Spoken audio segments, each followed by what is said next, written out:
오늘은 대장동 사건을 수사한 검찰들의 충격적인 증거 조작 실체에 대해 알아보겠습니다. 참으로 어처구니가 없습니다. 깨끗한 척, 비리 없는 척, 고상한 척 했지만 결국 뒤에선 이런 짓을 꾸미고 있었던 거죠.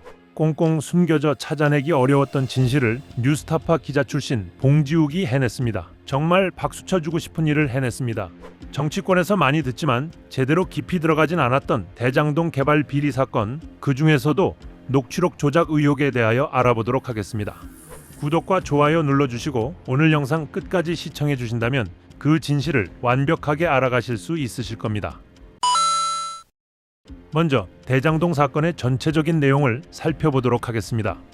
대장동 사건의 초기 상황은 국민의힘과 LH 투기 세력의 구조입니다. 대장동은 LH가 공영 개발 중이었으나 토지 투기 세력과 특정 변호사가 미리 땅을 비싸게 매집해 LH 공영 개발이 무산될 위기에 있었습니다. 당시 이명박 정부와 국민의힘 전신인 새누리당 측이 민간이 이익을 남기는 사업은 LH가 하지 말라며 공영 개발을 막았었습니다.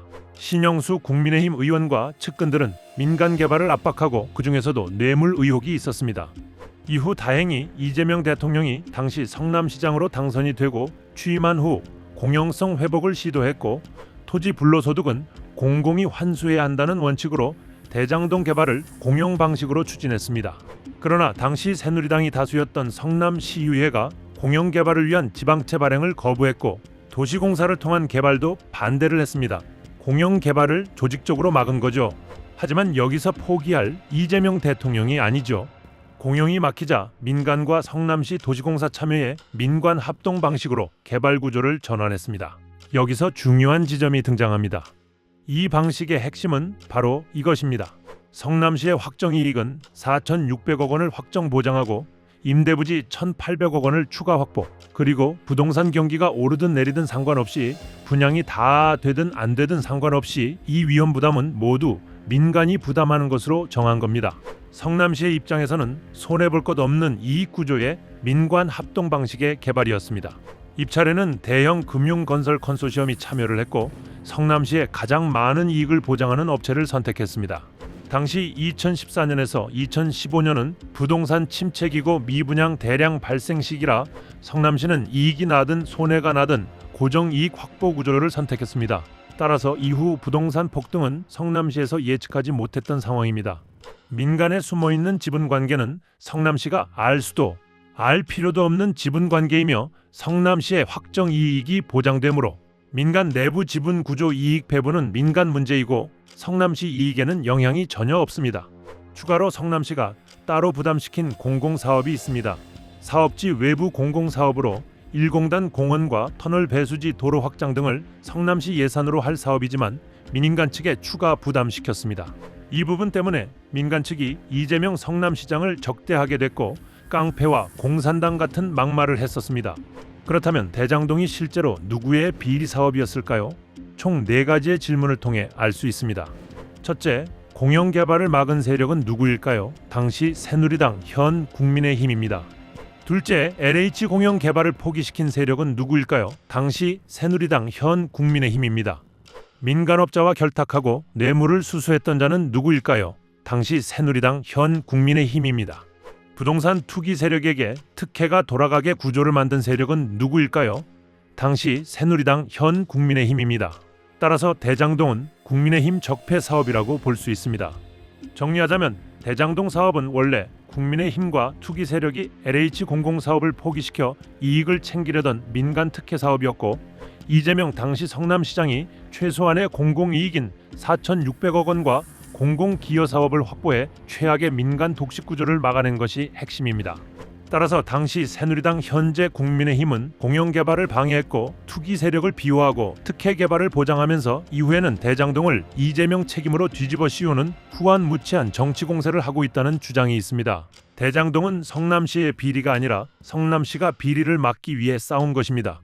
이런 큰 줄기 속에서 좀 더 세부적으로 들어가 보겠습니다.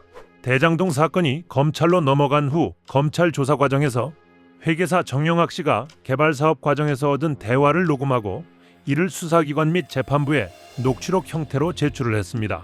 이 녹음 녹취 자료는 이른바 결정적 증거로 활용이 되었고 수사기관은 이 자료를 근거로 여러 인물들을 엮어나갔습니다. 여기서 중요한 지점이 등장합니다. 최근 보도에 따르면 이 녹음 파일이 원본 그대로 활용된 것이 아니라 서울중앙지방검찰청의 2차 수사팀 또는 반부패 3부 쪽에서 별도의 검찰 버전 녹취록을 만들어 활용했다는 의혹이 제기됐습니다. 원본 녹음에서는 재창희형이라는 표현이 나오는데 검찰 버전에서는 실장님으로 바뀌어 있습니다. 주작을 해도 이런 허접한 주작을 한 것인지 도무지 이해할 수 없고 어처구니가 없습니다. 그리고 또 한 가지 위례 신도시라는 지명이 나오는 대화가 있는데 검찰 버전에서는 윗 어르신들이라는 문구로 당시 이재명 성남시장을 윗 어르신들이라는 프레임으로 엮기 위해 의도적으로 표현을 바꿨다는 의혹이 있습니다. 정말 웃음밖에 안 나옵니다. 이 외에도 평당 1,400만 원으로 넣으면 이익이 얼마가 됐었다는 엑셀 파일 형태의 증거가 있는데 나중에 다른 수치로 바뀌었다는 보도도 있습니다. 최근엔 더불어민주당이 이 녹취록 조작 의혹과 관련해 법무부에 감찰을 요청하기도 했습니다. 이 사건은 단순히 개발 비리만이 아니라 수사기관이 증거를 어떻게 만들고 활용했는가에 대한 근본적 문제까지 포함되어 있습니다. 원본과 검찰 버전의 녹취록 표현이 바뀌었다고 한다면 증거의 신뢰성은 크게 흔들립니다. 재창희형을 실장님 그리고 위례 신도시를 윗 어르신들이라는 표현이 조작된 것만으로도 듣는 사람의 인식이 달라집니다. 예를 들면 형이라는 친근한 표현이 실장님이라는 직위 표현으로 바뀌면 재판부의 귀에는 조직적 위계가 드러나는 느낌이 들 수 있고 위례 신도시는 사업 지명으로 특정화될 수 있는데 윗 어르신들이 되면 누가 윗선인지 모호해지고 바로 은밀한 조직이라는 인상을 남기게 됩니다. 이러면 누가 누구에게 지시했다라는 연결고리 구축에 도움이 되는 방식으로 활용될 수 있습니다. 이 녹취록 조작 의혹은 수사팀 간의 책임 떠넘기기 형태로도 나왔습니다. 어미준 검사 쪽에서 이 부분은 반부패 3부에서 받은 자료 그대로를 제출한 것이라는 주장을 했습니다. 결과적으로 단순히 개발 비리 수사가 아니라 검찰 조직 내부의 수사 방식, 증거 제출 방식, 책임 소재 등이 도마 위에 오른 상태입니다. 또한 최근 항소 여부를 둘러싼 검찰 내부의 갈등과 검사들의 발언 등이 이 사건과 빠르게 연결되고 있습니다. 여기서 중요하게 짚어야 할 키워드가 있습니다. 검찰이 수사 증거 재판 과정을 얼마나 투명하게 처리했는지에 관한 권력기관의 투명성, 그리고 증거 조작 또는 자료의 왜곡이 사실이라면 그 피해는 결국 공정한 재판을 받을 권리가 있는 피의자 쪽에 돌아가는 피의자 권리 보호, 그리고 주류 언론이 이 문제를 얼마나 깊이 있게 다루는가. 정영학 녹취록 조작 현황이 보도는 되고 있지만 아직까지 많은 언론이 심층적으로 파고들지 않은 언론의 감시 역할, 그리고 범죄 수익 환수, 개발 부패 방지, 수사기관 개혁 등은 단일 사건을 넘어선 시스템 전체의 문제이며 사회적 신뢰의 문제라는 점입니다. 오늘은 녹취록 조작 의혹이라는 겉보기엔 한 조각이지만 그 이면엔 수사 재판 시스템 전체를 흔들 수 있는 사건을 알아봤습니다. 만약 이 조작 의혹이 사실이라면 이건 단순히 개인 비리 하나가 아니라 누가 증거를 만들고 누가 증거를 제출하며 누가 재판을 이끄는가라는 큰 질문을 던지는 일이 됩니다. 오늘 영상이 마음에 드셨다면 좋아요, 구독, 그리고 댓글로 여러분의 의견을 남겨주세요. 건강한 대한민국을 만들기 위해 앞으로도 숨겨진 진실을 통해 팩트만 전달드리도록 하겠습니다. 감사합니다.